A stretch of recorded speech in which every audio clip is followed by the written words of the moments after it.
Hey everyone, this is Karen Waksman, founder of Retail MBA. Today we're going to be talking about how to sell to convenience stores. So if you have a great product and you want to sell to convenience stores, this training will give you some things to think about in regards to selling to them. With that said, let's get started on today's training. Let's talk about convenience stores, distribution, distributing, being a supplier, all the good stuff.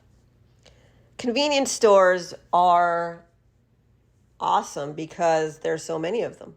A lot of convenience stores are near gas stations. They are in a lot of locations. We like that, right? That's exciting. That makes money when they have a lot of stores. Exxon has convenience stores. All these different locations has these convenience stores. And the thing about convenience stores is they're very convenient for customers in that I could walk down the street usually and get some product I want, which has usually groceries and little things that are a lot of times impulse buys, things that I'd be willing to buy right now. Impulse buy is usually something that's impulsive, something that maybe I'll buy what I came there for, but then I'll buy something else because it was an impulse. It seemed cool. It was interesting. So the thing about convenience stores is that they're usually small formats.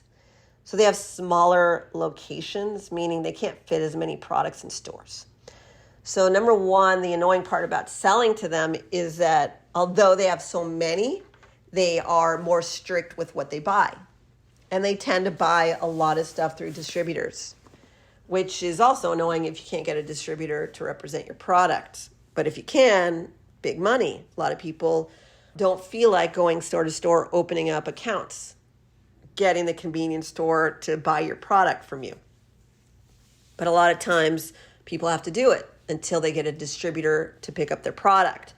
So when you're dealing with convenience stores and you're dealing with opening up these store accounts, they're usually owned individually or by a company and or regionally. And ultimately what that means is you can go to your local convenience store and try to open up an account, meaning sell to them, but you have to do it a lot of times over.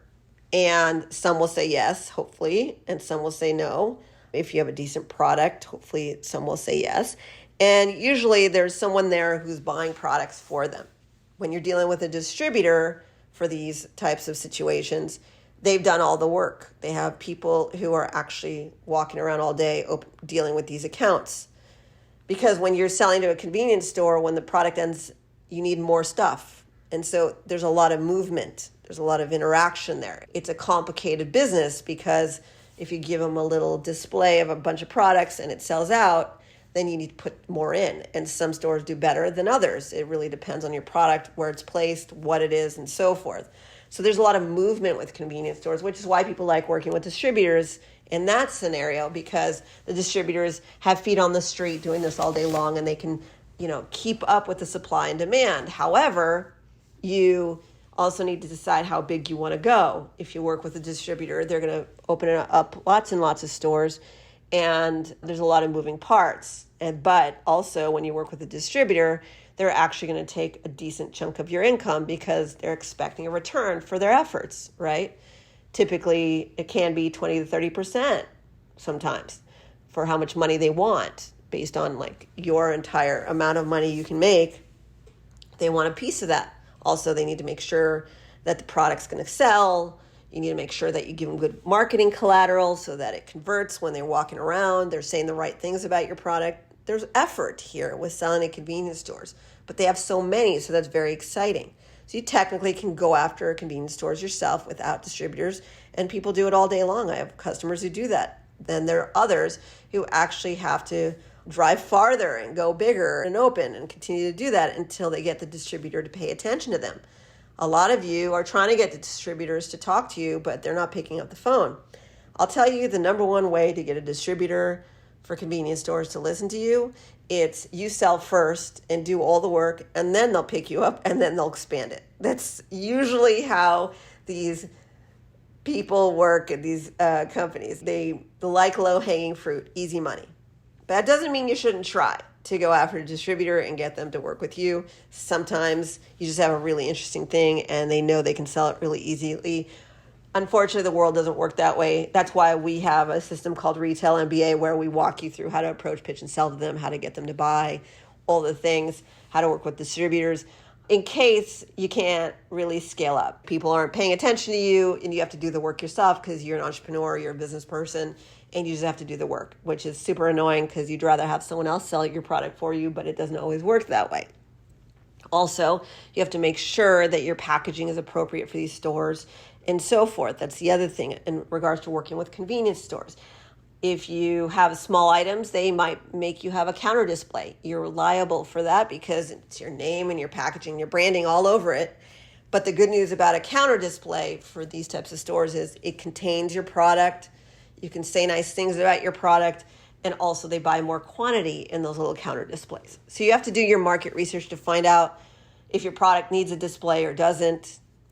Also, whether or not it makes sense for that store, whether or not your pricing aligns. There's some things you got to figure out in regards to working with convenience stores. The really big thing for me is that whether or not you work to build out your distribution strategy with convenience stores requires time and effort, which when I'm selling to, say, a Walmart, I have one buyer to talk to, or maybe 5 different ones based on how I'm selling to them. With convenience stores, you're dealing with a lot of people and a lot of moving parts. Now, there are ones like 7-Eleven who own a bunch of them, and they do have corporate buyers and so forth. And maybe they want you to sell to individual ones before they pick up your product as well. So again, there's a dance, there's an experience here happening. You might be able to go to the corporate buyers and get them to buy for a bunch of their stores, but ultimately you can still start somewhere and show proof of sales to get the corporate buyers to buy. Now you can do one or the other, it doesn't matter. You can start with the buyers and see if they'll buy it and then work backwards, or you can go after the small, like the individual stores, and then go back to the corporate buyers. Depends on you, your manufacturing. And if you're going to go to the corporate buyers and they're going to buy products from you for a bunch of their convenience stores, just be aware that your manufacturing needs to be set, needs to be great. If there's a problem in an individual store, you're going to need some feet on the street to make sure that things are correct. This is a very different game when you're dealing with the corporate buyers and so forth. It needs to be much more professional based on who you are and what you're doing. This is Karen Waksman. If you need help, if you want a consultant, a coaching company to support you through this process so you can scale up, make a bunch of money, maybe sell more than one product, do what you got to do, we explain all of it with our Retail MBA coaching and training system listed on retailmba.com, or please be on the lookout for additional videos and content we create. We also do live events, all sorts of goodies, helping people make money with their consumer product brand. And if you heard this and you just want to run from convenience stores, there's lots of other ways to sell a product. Karen Waksman, Retail MBA. I hope this helps.